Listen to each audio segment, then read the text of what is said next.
사리에는 도저히 생각지도 못한 물질이 나왔어요. 그게 뭐냐면 이 결석에는 우리의 그 뼈에서 나오는 성분하고 거의 같아요. 전자파가 나오는 곳에 암세포를 키우게 되면 암세포가 급격히 늘어납니다. 막 성장을 해요. 그러니 암에 걸린 사람이 전기 방석에 요를 누워있다 하면 그거는 뻔합니다. 안녕하십니까. 백승 목간호입니다. 그동안 미국, 유럽, 아시아 등지에서 친구의학을 펼치시는 친구인 여러분, 그동안 안녕하셨습니까? 내일이 부처님 오신 날입니다. 왕족 집안에서 왕자로 태어나서 부귀영화를 누릴 수 있는 위치에 있음에도 불구하고 고난의 길을 택하셔가지고 인류의 문제를 풀고자 전 인류의 스승이 되신 대자대비하신 부처님의 탄신일을 경축합니다. 오늘은 특별한 날입니다. 부처님 오신 날을 즈음해서 제가 오늘 사리에 대하여 다시 말씀을 올리고자 합니다. 제가 금년에 72인데 44살 때 사리를 기증을 받았습니다. 사리와 유고를 일부를 기증받아서 연구용으로 연구해라 하는 때였습니다. 그래서 사리를 연구해서 발표하여 중앙일보 1995년 10월 21일 일면 뉴스 포커스에 제가 연구한 사리 내용이 발표가 됐습니다. 그리고 1996년 5월 24일 부처님 오신 날 KBS 제1TV 80분 특집 프로에 사리 분석 결과에 대한 사리 전반화에 대해서 80분 동안 특집 방송이 이루어졌습니다. 이렇게 사리를 연구한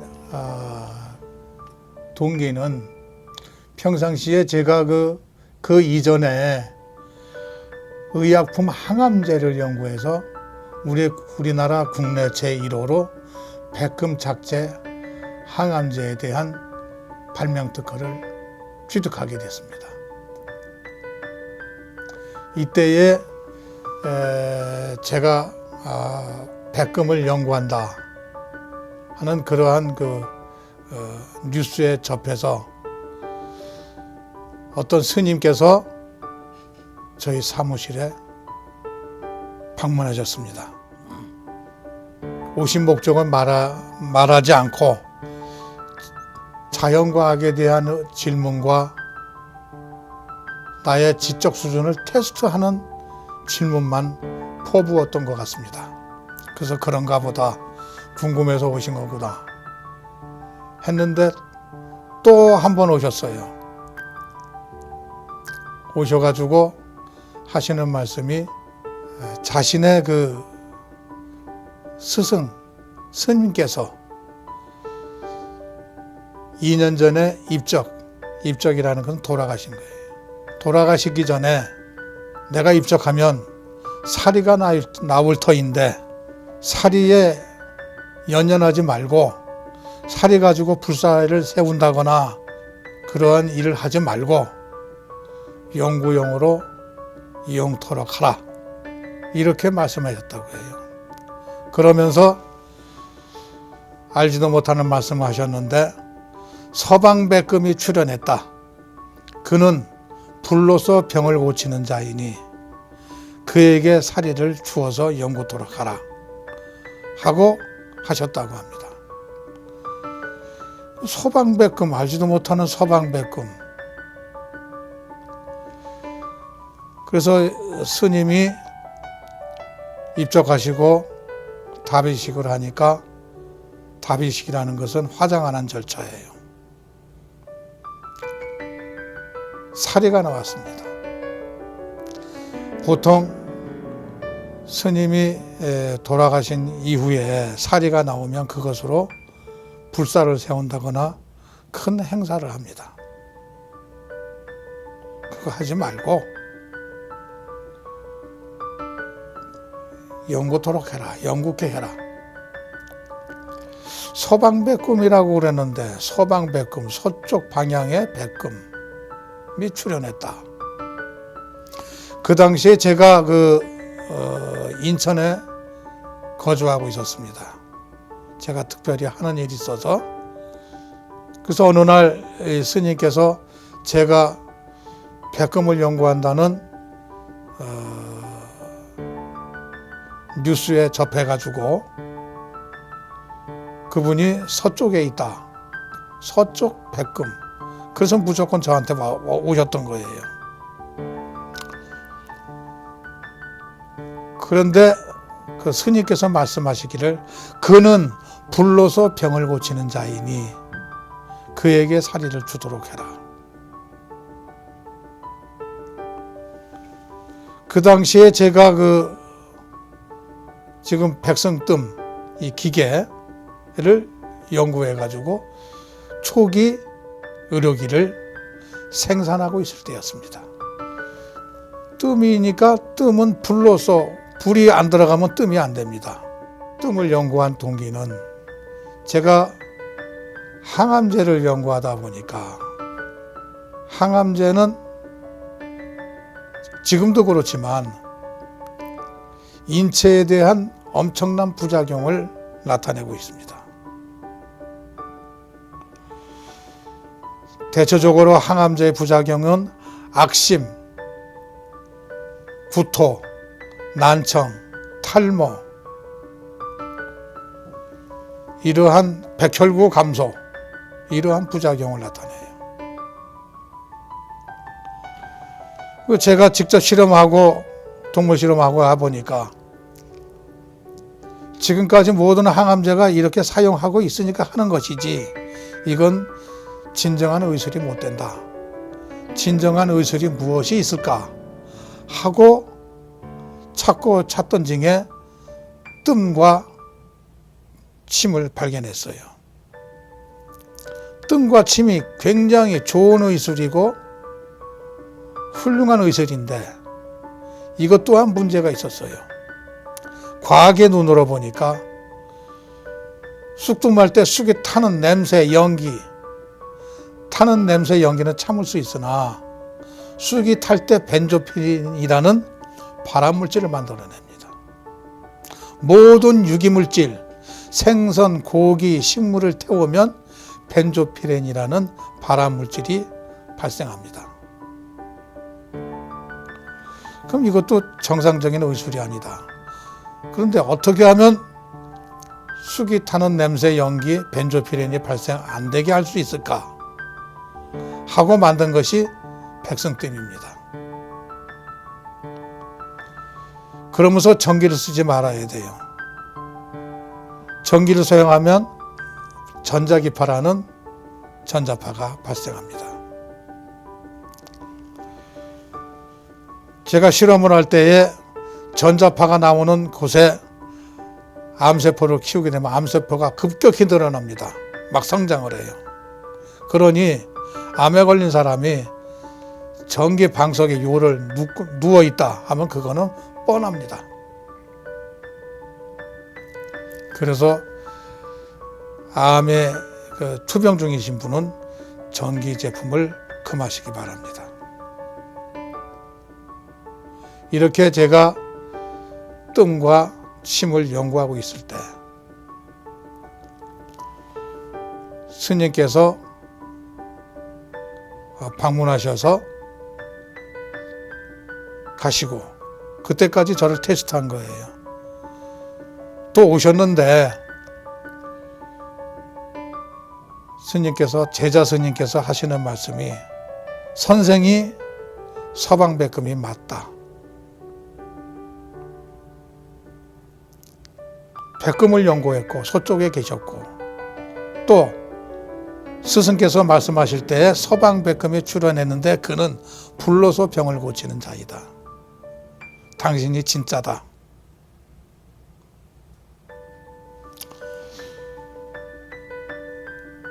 뜸이니까 뜸이 불로서 치료하는 거니까 저희 그 백성뜸에 불을 사용합니다. 그렇다고 쑥을 태우는 게 아니에요. 양초불을 사용합니다. 그 양초의 그 냄새, 양초 타는 냄새 이거를 완전 연소시키기 위해서 또 많은 30대 후반부터 연구했어요. 그래서 양초 냄새가 나지 않습니다. 전기를 사용 안 하니까 물론 전자파도 사용하지 않고 옷을 입은 상태로 학문 회원부에 뜸을 하니까 몸 전신에 동시에 뜸을 하는 겁니다. 이렇게 해서 제자 스님께서 사리와 유골 일부를 저한테 이사해 주셨어요. 그 사리를 이사할 때 그 절차가 있습니다. 저는 불교 신자가 아닙니다. 저의 사상적인 배경은 기독교적인 정신이 물들어 있습니다. 그런 저에게 종교를 떠나서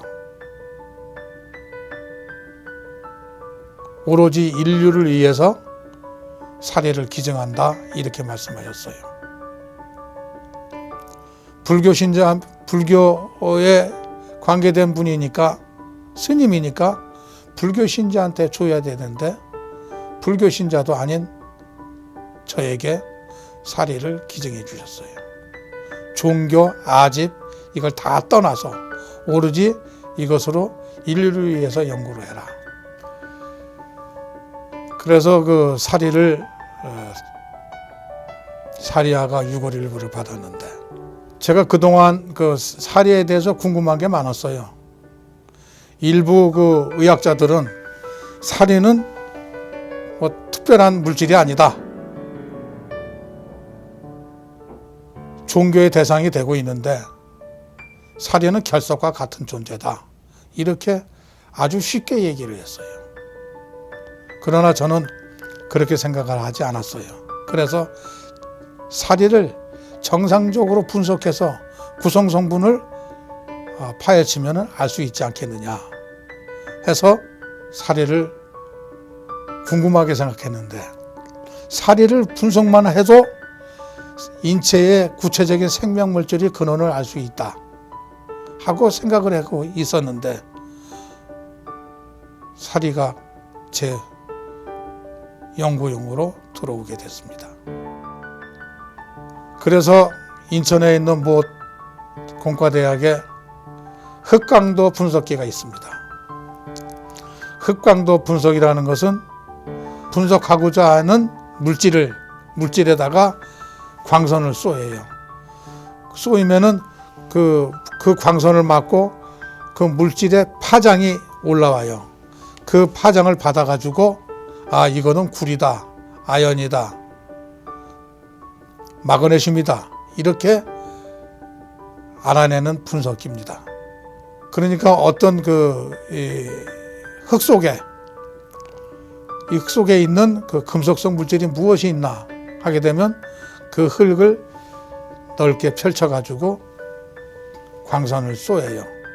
쏘이면은 그 속에 있는 금속의 입자의 빛을 받아서 그 입자가 튀어나올 때 다 각 금속마다 파장이 틀립니다. 그래서 그 파장으로 인해서 이것이 무슨 금속이다, 백금이다, 금이다, 티타늄이다 이렇게 알아내는 겁니다. 사리를 분쇄를 해야 되는데 분쇄기가 있어요. 굉장한 압력으로 눌러요. 누르는데 강철보다 강해요. 사리는 인체의 그 부분 어디든지 사리가 아니고 결석, 결석은 생겨요. 그리고 쉽게 부서져요. 근데 살인은 강도가 강철보다 강한 15,000파운드. 15,000파운드의 압력을 가하니까 비로소 부서지는데, 부서져서 아주 넓게 펼쳐서 실험용 시료로 만들어야 되니까 분석을 했어요. 분석을 했는데 결석에는 우리의 그 뼈에서 나오는 성분하고 거의 같아요. 이 뼈 속에 있는, 이 뼈에 있는 성분들하고 결석에 있는 성분들하고 비슷하게 나와요.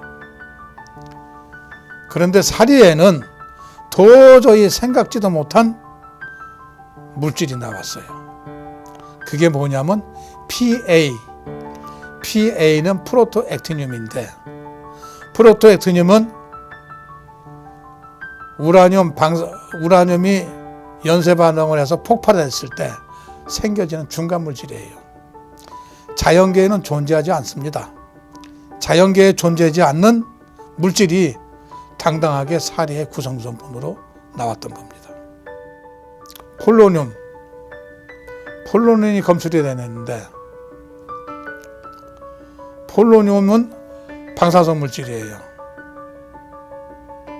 우라늄이 폭발해서 생겨지는 물질인데, 폴로늄 하면 우리가 뉴스에 많이 접해가지고 최근에 많이 알려진 물질이에요. 그 죽음의 홍차라고, 러시아에서 푸틴의 정적을 독살할 목적으로 홍차에다가 폴로늄 주입해서 먹게 한 사실. 그래서 죽은 사람이 있습니다. 독살당한 거. 폴로늄은 청산가리보다 엄청난 독성을 가지고 있습니다. 기록에 의하면은 제가 실험을 안 해봤는데 청산가리의 몇백 배의 독성을 가지고 있다. 그러한 독성 물질인 프로토액티늄, 폴로늄이 사리 속에 있단 말이에요. 이건 음식으로 섭취할 수 있는 것이 아닌데 어떻게 사리 속에 그러한 방사성 물질이 있느냐. 여기서 결정적인 단서를 발견한 겁니다. 우리의 태양계에 수성, 목성, 토성, 화성, 지구, 이러한 별들이 있어요. 태양계에. 그 중에 목성은 그 목성 탐사선이 근처에 가가지고 사진 촬영하고 분석을 한 내용이 지구로 전송이 돼가지고 알려진 게, 목성은 대기 중에는 엄청난 양의 방사선이 분출되고 있다. 그 방사선에 생명이 몇 초만 노출돼도 우리 원자폭탄에 노출된 것보다 더 강하다. 이러한 보도를 제가 본 적이 있습니다. 그러한 외계에는 우리가 생각지 못한 엄청난 양의 방사선이 분출되고 있고 가스가 분출되고 있고 그것이 지구로 향하고 있습니다. 그 목성의 크기는, 목성의 큰 주머니라고 한다면 목성에다가 지구를 약 1000개를 넣어야 채워진다는 만큼 목성의 부피가 지구보다 엄청납니다. 세상에 있는 모든 물질들은 그 존재의 가치가 있습니다. 우리 인체에서 백회 밑에 있는 송과선이라는 기관이 있어요. 그 송과선이 필요 없는 기관 같지만 거기서 멜라토닌 호르몬이 나온다는 걸 알았고, 맹장이 필요 없는 기관 같지만 맹장이 필요한 기관이라는 것도 알게 됐습니다. 우주에 있는 모든 별들 하나 다 지구를 위해서 다 필요한 존재들입니다. 목성은 엄청난 크기예요. 그래서 외부 별들에서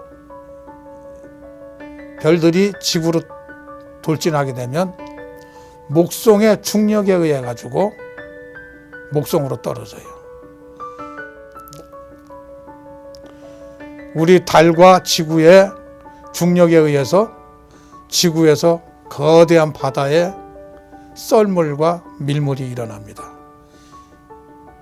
그것이 지구와 달의 중력에 의해서 생기는 겁니다.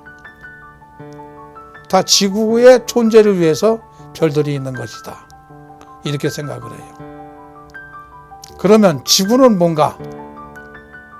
지금 제가 이 얘기는 사리에서 PA, 프로토액티늄과 폴로늄이 왜 나왔나를 설명하기 위해서 하는 얘기입니다. 지구에 있는 중력에 의해서 외부에서 이 우주 물질들이 지구로 떨어지고 있습니다. 연구 자료에 의하면 외계에서 수백만 톤의 우주 물질들이 지구로 떨어지고 연간 떨어지고 있다 발표를 했고, 수년 전에는 프랑스와 한국의 해양연구소가 공동 연구해서 북극의 수천 미터 얼음층을 시추해가지고 연도별로 쌓인 얼음을 분석했더니 그 속에 백금과 이리듐이 있더라. 외계에서 백금이 지구로 떨어지는 거예요. 백금의 입자가. 우리 인체에는 92가지 원소가 있습니다. 92가지 원소가 있는데 아주 미량이기 때문에 그 원소가 무슨 일을 하고 있는지는 모릅니다. 우리 흔하게 알고 있는 칼슘, 망간, 마그네슘, 철, 인 이런 정도만 알고 있는 거지 아주 미량 원소는 아직 몰라요. 그것이 어떤 생명 활동을 하고 있는지 모릅니다. 미네랄이 부족하다면 사람의 생명의 연속이 불가능할 정도입니다. 사람이 병이 들어서 복수의 물이 차면 병원에서 복수의 물을 주사기로 뽑아냅니다. 그때의 복수의 물에 뭐가 들어가 있느냐? 전해질, 미량 원소들이 많이 포함되어 있습니다. 전해질을 자꾸 뽑아버리면 어떻게 돼요? 결국은 사망입니다. 그만큼 전해질이 중요한 겁니다. 또 사람이 사망할 때 소변으로 전해질이 빠져나갑니다. 그래서 몸속에서 전해질을 먼저 배출시키고 사망하게 됩니다. 이만큼 전해질이, 금속 속 미네랄이 그렇게 중요합니다. 그러한 그 미량 원소들이 92가지가 있어요. 우리 인체에는. 그럼 무슨 작용하고 있는지 몰라요. 그 물질들이 어디서 오느냐? 지구 자연계에서 우리가 식품을 섭취해서 얻어지는 것도 있지만 식품으로 섭취 못하는 물질들이 있어요. 그 흔적으로 대표적인 것이 사리 분석으로서 나온 PA, 프로토액티늄, 폴로늄입니다. 그럼 폴로늄하고 프로토액티늄이 어디에 있느냐? 지구는 지구를 보호하기 위한 8개의 층이 있습니다. 지구의 3단계의 층에 오존층이 있습니다. 오존층은 산소가 3분자, O3.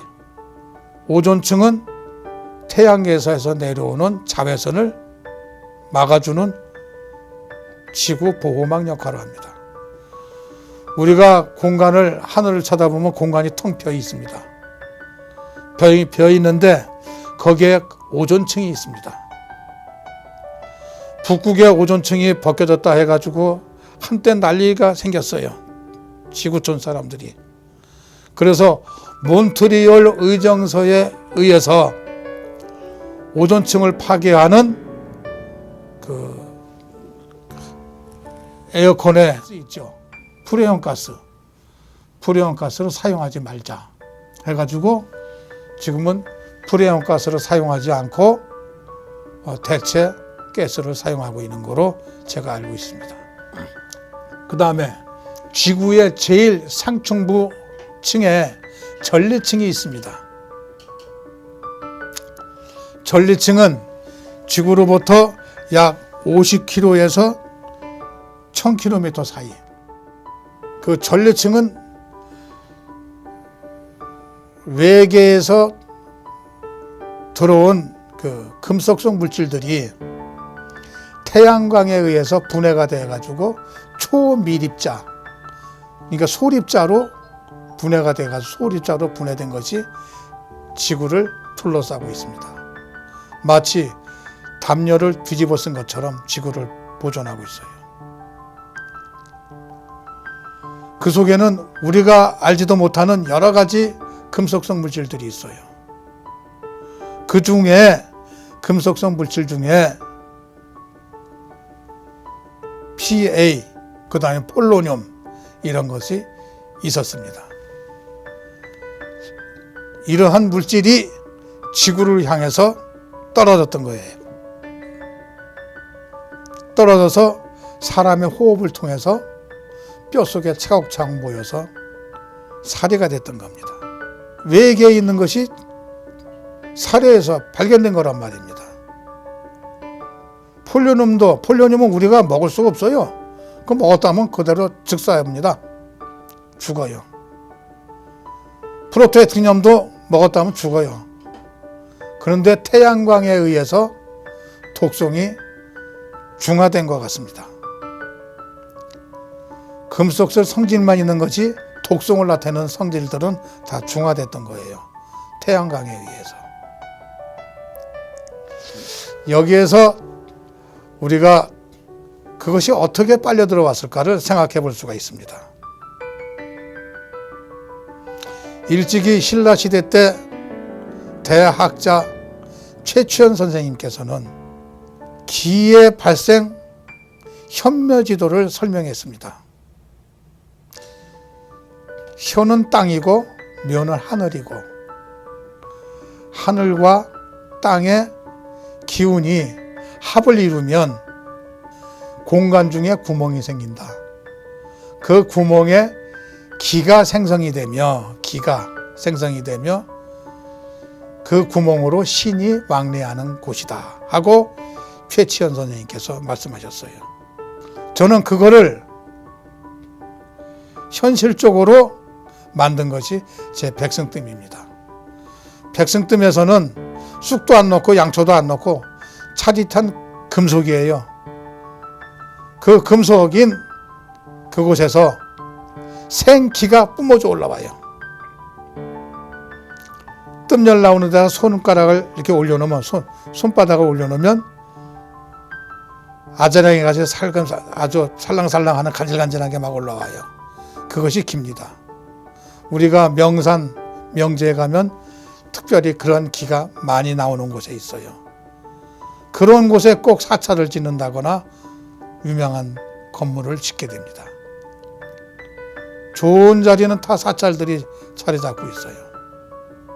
그래야 신이 왕래하고 신도들이 좋은 길을 받고 감원판 상태를 받는 겁니다.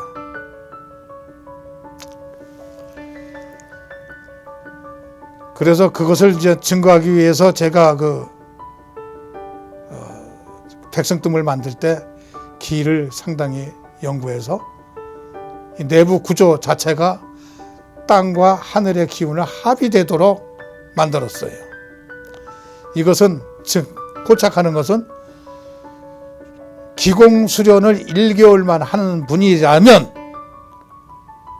누구나 이 뜸기에서 올라오는 기를 손바닥으로 느낄 수 있습니다. 저는 평생 소원이 세상에 태어나서 참으로 좋은, 인류를 위해서 좋은 기계를 만들고 싶은 것이 꿈이었어요. 그것을 실현시킨 게 백승뜸입니다. 여러분이 몰라서 그렇지 경험하게 되면 놀라워요. 일반 장사꾼이 무슨 선전하기 위해서 하는 얘기가 절대 아닙니다. 그런데 내가 이것을 하면서 느낀 게 뭐냐면 사람들이 팔자소관이 있는 모양이다. 팔자소관이 뭐냐면 부자는 부자 될 짓만 골라서 하고 가난한 사람은 가난한 짓만 골라서 합니다. 마찬가지로 죽을 병에 들어서 죽을 사람은 죽을 짓만 골라서 해요. 그런 사람한테 갖다 주면은 백성들을 갖다 주면 마음적으로 거부해요. 암에 걸린 사람은 암이 시켜요.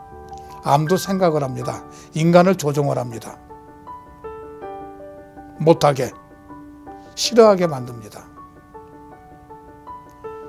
그래서 세상에 유명해지고 많이 알려지는 것은 효과도 없는 거, 그렇게 탁월하지 않은 것들이 막 인기가 있어요. 그거 해봐야 되지도 않을 거니까. 저한테 사리를 주신 스님께서 저한테 사리를 주셨고,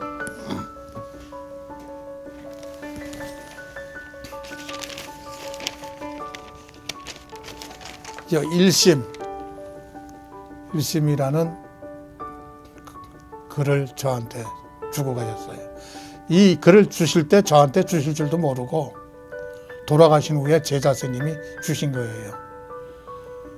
이 큰 스님이 입적하실 때 이걸 쓰신 거 이거를 사례를 주면서 당신한테 증표로 이걸 드린다 해서 이 글을 주시고 갔습니다. 일심이라는 말은 불교 용어인데 마음을 하나로 석가모니 부처님 하나로 집념해라 하는 뜻으로 제가 알고 있습니다. 이 스님의 저한테 사례를 주신 스님의 일화를 말씀드리겠습니다. 이 스님은 동자승부터 절에 들어오셨어요. 어린 나이에, 아기 때. 40대 초반에 까지 열심히 불공을 들였어요. 그러면서 마음속에 오랜 기간 부처님께 불공을 드리면 어떤 가피를 나한테 주시겠다 하고 그 가피를 기대했어요. 가피라는 것은 신통력을 얘기합니다. 그렇게 오랫동안 목탁을 두드리면서 불공을 드렸으면 가피가 올 텐데 40살이 넘어서도 안 오는 거예요. 부처님께서 응답이 없으신 거예요. 그러니까 어느 날 이 큰 스님께서 창고로에 가가지고 오한마 아시죠? 이 쇳덩어리, 이 주먹보다 큰 거, 이러한 쇳덩어리 되고 망치같이 생긴 거, 이걸 끌고 와가지고 자기가 그동안 목탁을 두드리고 연보를 외우고 앞에서 기도하고 했던 그 불상을 오한마로 부셔버렸어요. 그동안 가피도 안 주시는 부처를 믿을 것이 없다 해가지고 오한마로 부셔버렸어요. 그리고 즉시로 민간인 복을 입고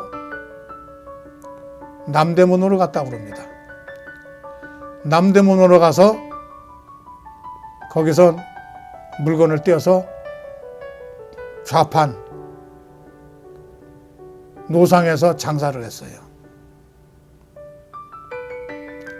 노상에서 장사를 해가지고 그날 벌은 돈을 주변에 서울역에 있는 노숙자들한테 주고 먹여주고 돈도 주고 했답니다. 그리고 다음 날에 또 돈을 벌고 이렇게 3년 동안 남대문, 명동, 주변, 을지로 이런 데서 노상에서 좌판을 했어요. 그리고 3년 딱 됐을 때에 모든 걸 정리하고 자신이 그동안 몸담았던 절로 다시 들어와서 그전보다도 더 열심히 부처님 섬기고 일심으로 불공을 드렸다고 그럽니다. 그리고 건강하게 사시다가 입적하셨어요. 질병도 없이. 우리 몸에 PA, 프로토액티늄이 들어오면 사람 몸에 썩어서 죽어요. 그 다음에 폴로늄이 들어오면 즉사해버려요. 그러한 물질이 사리 속에 있단 말이에요. 그 사리에 있는 것은 어떻게 해서 들어왔느냐? 아까 최치원 선생이 말씀하신 대로 지기와 천기가 합을 이루면 그게 무슨 뜻이냐면 땅의 기운과 하늘의 기운이 주파수가 하나로 일치가 되면 우리가 무전기 A와 B 지역에 있는 무전기가 주파수가 하나로 일치가 되면 통신할 수가 있어요. 그것처럼 우리의 인체에 있는 안테나가 어디 있느냐? 우리의 인체에 있는 안테나가 백회열입니다. 기도를 하면은 백회열을 통해서 내 기도가 하늘로 올라갑니다. 자꾸 상달이 돼요. 나의 기도가 상달되는 것이 꼭 부처님에게만 상달되는 게 아니고 하나님을 섬기는 분들은 하나님께 기도를 하면 하나님의 전달이 돼요. 나의 기도가. 부처님을 섬기는 분들은 부처님에게 전달이 되고. 그러면 최치원 선생님이 말씀하신 것처럼 나의 땅의 기운과 하늘의 기운, 신의 세계와 전달이 되면 그 가운데에 통로가 생긴다. 공간이 생긴다. 그 공간은 기가 생하고, 기가 생한다는 것은 바로 하늘에 있는 우주물질들이 집으로 그곳으로 떨어진다는 뜻입니다. 하늘에 있는 전리층에 있는 외계 물질들은 다 금속성 물질들이에요. 플러스로 된 물질, 마이너스 성질을 띤 전기를 띤 물질, 이런 물질들이에요. 그거를 그동안 우리는 동양에서는 기라고 불렀던 거예요. 양의 기운, 음의 기운, 그렇게 했지. 그 양의 기운이 뭔지 모르고 음의 기운이 모르고 그냥 막연하게 그렇게 불렀던 거예요. 그것이 다 금속성인 소립자 물질들이, 그 소립자 물질들은 시간대별로 이동을 하고 움직입니다. 그래서 우리가 사주를 볼 때에 자시, 오시, 축시 이렇게 시간대별로 그 기의 움직임이 변하는 것을 우리가 볼 수가 있어요. 그런 원리로 해서 공간 중에 구멍이 생겨서 그 구멍으로 외계의 기운이 들어와서 인체의 뼈에 차곡차곡 모여서 사리가 생기는 거예요. 그럼 사리는 꼭 스님과 같은 분만 생기느냐? 저는 그렇게 보지 않습니다. 하늘에 기도를 많이 하신 목사님에게도 생기고 수녀님에게도 생길 수 있고 일반 성도들한테 생길 수 있고 누구나 다 생길 수 있어요. 다 표적이 다비식이라는 화장이라는 스님을 표적해서 그런 것이지. 그렇다면 그 기도를 많이 한 스님만 사리로서 표징을 할 수가 있겠느냐? 저는 그렇게 안 봐요. 왜냐하면 기도할 때의 기도의 이 레벨이 틀립니다. 레벨이 사리를 구하고자 하는 그러한 레벨적인 기도를 했을 때하고 다른 제목으로 했을 때하고 틀려요. 그래서 꼭 사리가 나와야만 유능한 스님이고 안 나오면 유능한 스님이 아니다 라고 단정할 수가 없는 겁니다. 그러니까 스님들께서도 내가 죽으면 사리가 나오면 안 나오면 어떻게 할까 하고 걱정할 필요가 없습니다. 지금 하고 있는 상태 그대로 스님의 행위를 하면 됩니다. 나머지는 다 하늘에서 상을 다 표시를 해줄 겁니다. 그래서 오늘 저한테 사리와 유고를 주신 스님을 기념해서 오늘 특집 사리라는 제목으로 방송을 하는 겁니다. 그래서 사리가 어떻게 생겨지는지, 사리가 외계에서 지구로 떨어진 우주물질이다 하는 것이 제가 설명을 했고, 그 증거로 사리에서 발견된 프로토액티늄과 폴로늄에 대해서 제가 설명을 드렸고, 그 사리가 구해지는 과정, 신라의 대학자 최치원 선생님께서 사리를 기가 생겨지는 과정을 설명을 드렸어요. 이것이 오늘날 21세기에 그것이 증명이 된 겁니다. 왜 그러냐면 제가 만든 뜸 의료기에서 기가 나옵니다. 그 제 뜸 의료기를 사용하시는 분들 중에서 종종 이런 경우가 있어요. 꿈속에서 하얀 옷을 입고 갓을 쓰신 할아버지가 나오셔가지고 너무 말랐어 하면 농담도 하시고, 그러면서 어떻게 뜸을 하라고 가르쳐주고 가고 그런답니다. 그러면 그 환자는 분명히 병이 낫는다고 그래요. 그래서 이 뜸기의 통로, 신이 왕래하는 자리다. 아주 갈급하신 분, 이런 분들한테 꿈에 나타난다고 그럽니다.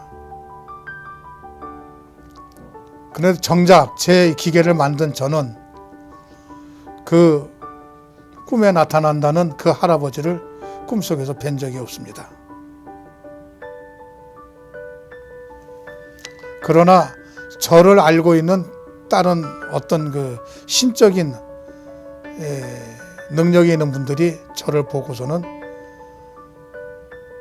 그 뜸 할아버지, 침 할아버지 이런 분이 당신을 도와주고 있다 한다는 얘기는 여러 번 들었어요. 그러나 그분을 제가 직접 본 적은 없습니다. 저는 모든 것을 과학적으로 분석을 하고 과학에 의해 가지고 모든 것이 일을 처리합니다. 숙동기도 전부 과학적인 토대를 통해서 제가 했던 거예요. 침 만드는 것도 그렇고. 그랬더니 옛날에 이론이 틀린 게 없어요. 세상이 변해서 그런 것이지 옛날 선배 침뜸 의학 연구자들이 설명한 것이 틀린 게 없어요. 맞아요. 그러나 그것을 사용하는 장비 자체가 틀리기 때문에 그렇게 안 나타나는 것 뿐이에요. 그리고 친구 의술을 펼치시는 미국, 유럽, 아시아에 계시는 친구 의사 여러분, 여러분은 지금 안 되는 침을 지금 하고 있어요. 이 상태로 계속 가게 되면 그 침 의술이라는 것이 사장됩니다. 침의 효과는 옛날에 친구 선배들이 가르쳐준 대로 그대로 그게 맞아요. 그러나 침 자체에서 보사가 구현이 안 되는 것뿐이에요. 보사가 안 되는, 구현이 안 되는 거는 지금 대기 환경이 변해버렸어요. 내가 앉아있는 이 자리에도 지금 옛날에 없던 전자기파가 가득 차 있어요. 휴대폰 전자파, 방송에서 쏘는 전자파, 군사위성의 전자파가 이 공간을 다 가득 채웠어요. 침을 찌르면 침이 그 자체가 안테나가 됩니다. 안테나된 침에 전자파들이 빨려 들어와서 침의 역할을 방해를 하는 거예요. 근데 그것들 모르고 지금 뭐라는 줄 알아요? 침을 찌르면 침 찌른 자리에 상처가 나서 상처난 자리에 백혈구가 모여야 된다. 참 딱해. 아무 이제 모르니까 억지로 꾸며대는 거예요. 그렇다면 치아에 잇몸이 퉁퉁 부었어요. 치아에 치주염으로 통증이 생겼어요. 그 여러분이 그거 침으로 고칠 수 있을 것 같아요? 못 고쳐요? 뭐 침 놓는 거 학곡에다가요 침 놓으라고 그러는데 안 됩니다. 발가락 제가 찾아낸 거예요. 발가락에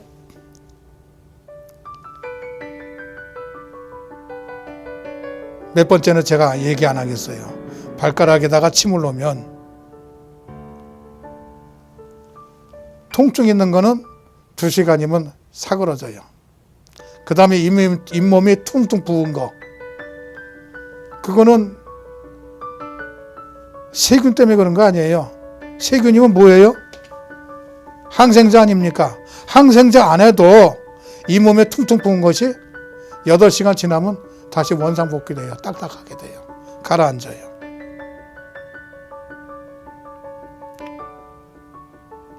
(100%가) 아니라 (1000%예요) 그 외에 현대의학에서 치료지 못한 거 여러 부분에서 친구 기술로 다 고칠 수 있어요. 여러분이 그걸 못하니까 환자들이 안 오니까 손가락 빨고 있는 거예요.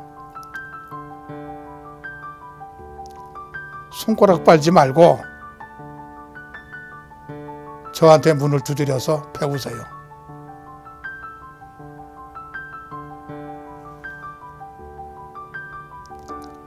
유방암 고치기 아주 쉬워요.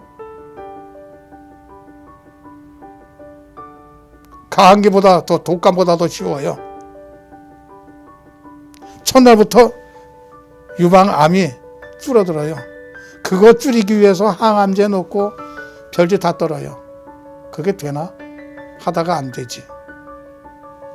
내가 다음에 암 강의할 때 왜 안 되는지, 어떻게 치료해야 되는 건지 정석인지 설명드리겠습니다. 굳굳하게 침과 뜸을 붙들고 계시고 힘을 내시고 여러분들이 앞으로 침뜸을 후배를 키우고 침뜸의 수명을 연장시킬 기둥들입니다. 여러분이 쓰러지면 침뜸의 역사가 사라져 버립니다. 저한테 문을 두드려서 배우도록 하십시오. 속 시원하게, 화통하게 여러분을 치료의 대장으로 여러분을 만들겠습니다. 나도 이제 나이 들어서 얼마 아니면 저 세상으로 갑니다. 가기 전에 저의 기술을 친구 의사 하시는 분들에게 남기고 갈 예정입니다. 오늘은 살이라는 제목으로 특별 방송을 했습니다. 모든 중생들의 슬픔과 아픔과 고통을 덜어주시고자 하신 부처님의 높고 숭고하신 정신을 오늘 부처님 오신 날에 다시 한번 생각을 하시고 부처님 오신 날을 마음속 깊이 여러분들과 함께 경축합니다. 감사합니다. 구독과 좋아요는 영상 제작에 큰 힘이 됩니다. 회음, 학문, 내경뜸, 목관우저, 새눈출판사, 2020년 개정 6판, 제8장, 사리분석으로 발견한 생명물질, 223페이지. 사리분석을 하게 된 동기. 인간의 생명을 유지하는 데 비타민은 종류에 따라 부족하거나 없다 하더라도 생명의 활동이 가능하나 미네랄이 부족하거나 없는 상태에서는 생명 활동이 계속되어질 수 없으며 생명의 발생 시작도 있을 수 없다는 사실이 과학계에서 밝혀지므로 미네랄의 인식이 크게 변화되고 있다. 지금까지 상식적인 3대 영양소라 불리던 탄수화물, 지방, 단백질과 비타민보다도 학계에서는 미네랄이 최우선시되고 있다. 미네랄이란 생체에서 중요한 생명활동을 하는 금속성 영양물질로서 생명활동이 활발한 부위일수록 분석해보면 미네랄의 성분이 많다는 사실이 밝혀져 있다. 인체에는 92가지의 화학원소 미네랄을 가지고 있으며 이들 중 50종류는 인체의 조직과 체액에서 발견되고 있는데 그 어떤 미량원소일지라도 한 가지라도 결핍된다면 인체의 대사 작용의 불이행으로 생체 조직세포의 변화를 일으킬 수 있다고 보고 있다. 그런데 지금까지 과학적으로 밝혀진 미네랄 성분의 인체 조직 속에서의 작용에 대한 구체적인 규명이 미미하다는 데에서 인체의 신비와 원인 모를 병에 대한 규명이 막연해질 수밖에 없다. 우리가 전혀 알지 못하고 있는 어떤 미량원소가 인체에 존재하므로 생명활동에 구체적인 비밀스러운 일을 행할까? 그 미네랄이 어떤 것들일까? 그 연구의 일환으로 사리를 분석하였다. 사리가 입수된 경위. 1995년 본 연구자가 생명물질 미네랄 생체 백금 식물에서 추출한 백금 연구를 하고 있음을 소문을 통해 하시고 익명을 원하시는 40대의 스님께서 사무실을 방문해 주셨다. 자연과학에 대한 많은 이야기를 나누었다. 미국 유학을 했다 했으며 영어와 자연과학의 지식이 풍부했으며 지혜가 많으신 인텔리 스님이셨다. 본 연구자의 사무실을 2번 방문하신 후 스님께서는 수년 전에 열반하신 그의 스승 역시 익명을 요하셨다에 유골 일부와 진신사리 이과, 파쇄사리 10과를 본 연구자에게 연구용으로 기증해 주셨다. 그의 이러한 용단은 유사일에 최초로 고행수도하신 스님의 몸 안에서 많이 나올 수 있는 살이여 사람의 뼛속에 서린 영주를 기증받아 생명물질의 발견을 위한 연구를 한다는 것이 너무도 감당기 어려웠다. 이러한 연구는 평생 한 번 있을까 말까한 기회였기 때문에 몹시 흥분되었다. 유명한 연구자도 많은데 하필 나를 택하신 이유는 인연법이라며 지금도 깨닫지 못하는 말씀으로 여러모로 격려해 주셨다. 특히 스님께서는 백금 연구에 관심이 많았으며 생명의 시작은 백금 미네랄이 있고부터 라는 데 의견일치를 보았다. 자비행이 따로 있을 수 없다 하시며 일찍이 그의 스승께서는 열반하시면 많은 사리가 나올 테니 그 사리에 집착하여서는 안 된다고 경책하셨다 하며 아마 이 일을 예견하신 것 같다고 말씀하시며 사리와 유골 일부를 연구실로 이사해 주셨다. 사리 일과를 가지고도 불사를 세우고 시쮸돈을 모을 수 있다고 했는데 순수 자연과학의 규명을 위해 무거운 사명을 내게 주셨다.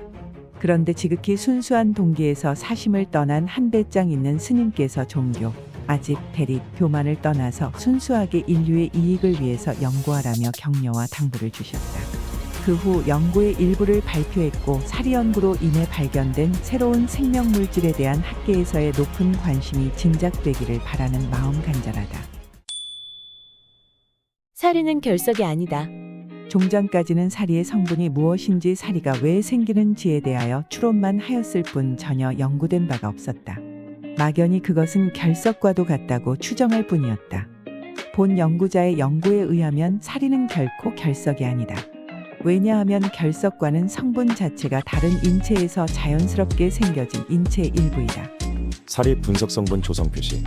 나트륨, 구리, 폴로늄, 리튬, 산화알루미늄, 마그네슘, 크롬, 티타늄, 칼륨, 프루오린, 실리카, 프로테악티늄. 결석의 주성분은 칼슘, 망간, 철, 인 등으로 사리와 구성성분이 전혀 다르다. 결석은 쉽게 부서진다. 결석은 불에 녹아서 없어지지만 사리는 3000도의 열에서도 견딘다.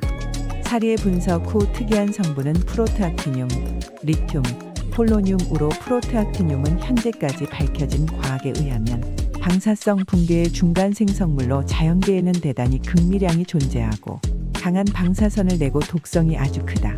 폴로늄 역시 희귀물질이며 방사선과 독성이 매우 강하다. 리튬 역시 희귀 원소이다. 그런데 프로토악티늄, 폴로늄, 리튬이 어떻게 인체 내에서 생명물질로 작용할 수 있는가가 최대의 연구 과제라겠다. 사리는 불에 구운 상태이기 때문에 경도가 단단해질 수밖에 없다는 설이 있으나 1. 결석은 불에 구워진 상태로 발견될 수 없고 2. 도자기도 잘 깨지는 것이 있는 반면 잘 깨지지 않는 도자기도 있다. 똑같이 구웠지만 도자기를 만든 원료의 구성성분이 무엇인가에 따라 단단한 도자기가 나오고 잘 깨지는 도자기가 나온다. 오리지널 본차이나 도자기 그릇은 매우 단단한 것으로 유명하다. 소뼈의 슬개골 부분으로 만든 것, 슬개골은 유일하게 티타늄 성분이 있다. 사리에서도 경도를 단단하게 하는 티타늄 성분이 있어 15,000파운드의 경도를 갖는다. 3. 결석은 인체의 각 분비물 샘에서 생기며 결석이 생기면 통증을 수반하나 사리는 뼈에서 생기며 통증이 없다. 4. 사리가 생겨진 유골을 관찰하면 유골의 대부분이 형형색색이다. 일반 사람의 시신 유골은 유백색일 뿐이다. 사리는 정액이 모여져 되어졌다는 설. 정액의 구성성분은 고도의 과학으로 새로이 분석되어져야 할 과제가 아직 남아있는 신비의 베일에 쌓인 생체물질이다. 오늘날 현재까지 밝혀진 구성 성분 중 미네랄 셀레늄이 정액에 함유되어 있다고 밝혀져 있는데 마우스 실험에 의하면 셀레늄이 부족한 쥐의 정자의 꼬리가 기형인 것이 발견되어 셀레늄의 인식이 새로워지고 있다. 결혼을 하지 않은 스님이 오랫동안 수도정진하면 사리가 생겨진다고 하는 설 역시 타당치 않다고 본다. 왜냐하면 정액의 주요 성분인 무기물 셀레늄이 사리 분석에서 발견되지 못했기 때문이다. 사리는 어떻게 생겨질까? 사람이 화를 낼 때 그 입김을 유리 포집관에 모아서 침전물로 만든 후 그 침전물을 쥐에 주사하였더니 쥐가 수분 내에 모두 죽은 실험이 이미 미국의 엘마 게이츠 박사에 의해 발표되어 있다. 즉, 사람의 정신작용에 의해서 체내에서 새로운 물질이 만들어진다는 반증이기도 하다. 진주조개는 규칙된 반복 작용을 오랜 시간 동안 하므로 진주를 만들어낼 수 있는 것처럼 사람의 규칙화된 정신작용은 생체에서 새로운 물질의 합성에도 관여한다고 보아야 한다. 그렇다면 사리 분석에서 나타난 성분 중 생활 주변에서 식품 섭취로 취할 수 없는 성분들은 과연 어디에서부터 생겨진 것일까? 미네랄이 아닌 단순한 중금속은 사리를 구성할 수 없으며 신장에 쌓일 뿐이며 독성을 일으킬 뿐이다. 생체에서 유용한 미네랄은 신체 각 부위에서 생명활동을 도와주는 생명물질이다. 다만 그 구체적인 물질이 무엇인지 아직도 과학계에서 모를 뿐이다. 그래서 가설도 많은 것이다. 프랑스 과학회에서는 이미 우주의 별들로부터 먼지를 포함한 우주물질이 연간 100만 톤이 지구로 떨어지고 있다고 발표한 적이 있으며 런던에서 개최된 지구와 화성의 열수 생태계 진화에 관한 국제회의에서 호주의 알데라이드 대학 폴 데이비스 교수는 화성의 먼지나 이보다 큰 물질이 지구로 연간 500톤이 떨어지고 있다고 발표했다. 지구의 땅 속에 각종의 금속 물질이 있는 것처럼 별들의 먼지 속에는 각종 물질이 있을 것이다. 그것들이 지구의 자장에 의해 더욱 전기를 띠게 되며 태양광에 의해 공기 중에서 이온화되어 우리가 숨 쉬는 공기와 함께 흡취되어 생명활동을 하는 미네랄로 작용하여 인간의 생명을 유지시켜주는 광합성된 광화학적 물질이 된다. 그 우주물질들은 특수하게 정신 수련된 규칙적인 수도승의 호흡을 통해 쌓이고 쌓여서 사리로 생겨졌다고 본다. 식물이 자라는 흙에는 없는 백금 성분이 식물 카타머스에서 백금이 추출된 것을 보면 우주물질의 작용으로 사리가 생겨진다고 볼 수 있다. 그런데 사리가 꼭 수도승에게만 생겨진다는 것도 잘못된 생각이라고 본다. 왜냐하면 우주물질이 꼭 수도승에게만 흡취되는 것이 아니고 식물, 동물, 인간 모두에게 공평한 물질이기 때문에 수도승이 아닌 보통 사람에게도 생겨지기도 하며 신부님, 목사님에게도 생겨질 수 있다.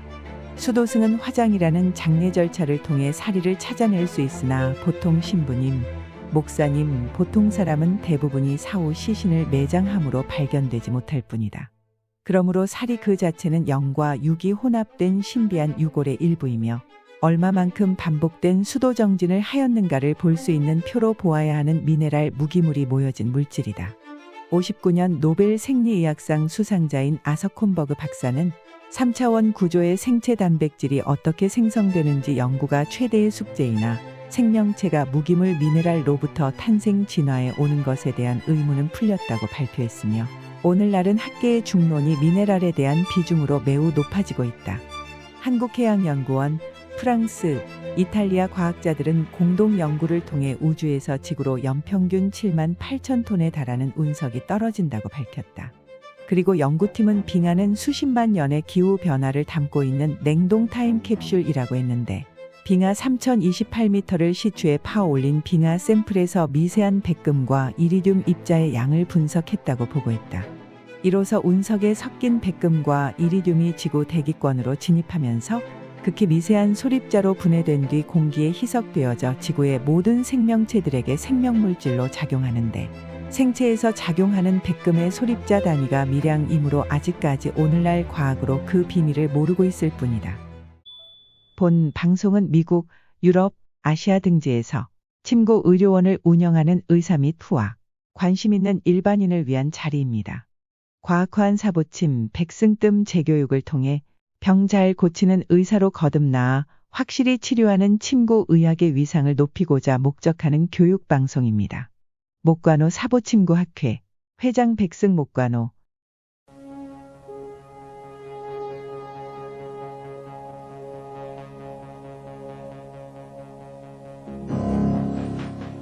산업 다큐멘터리 1%의 가능성만 보이면 나는 150%의 희망을 가지고 지금까지 도전했습니다. 아무리 어려운 수학 문제도 해답이 있게 마련입니다. 포기하지 마십시오. 당신도 분명히 성공할 수 있습니다.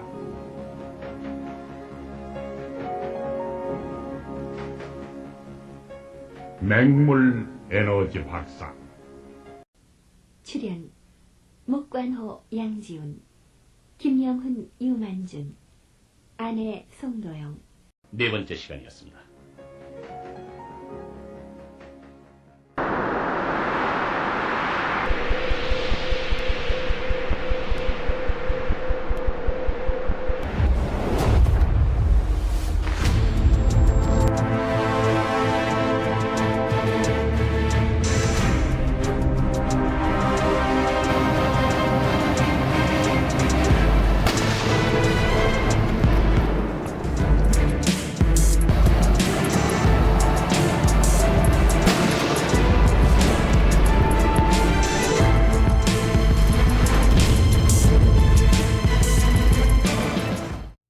구독과 좋아요는 영상 제작에 큰 힘이 됩니다. 시청해주셔서 감사합니다.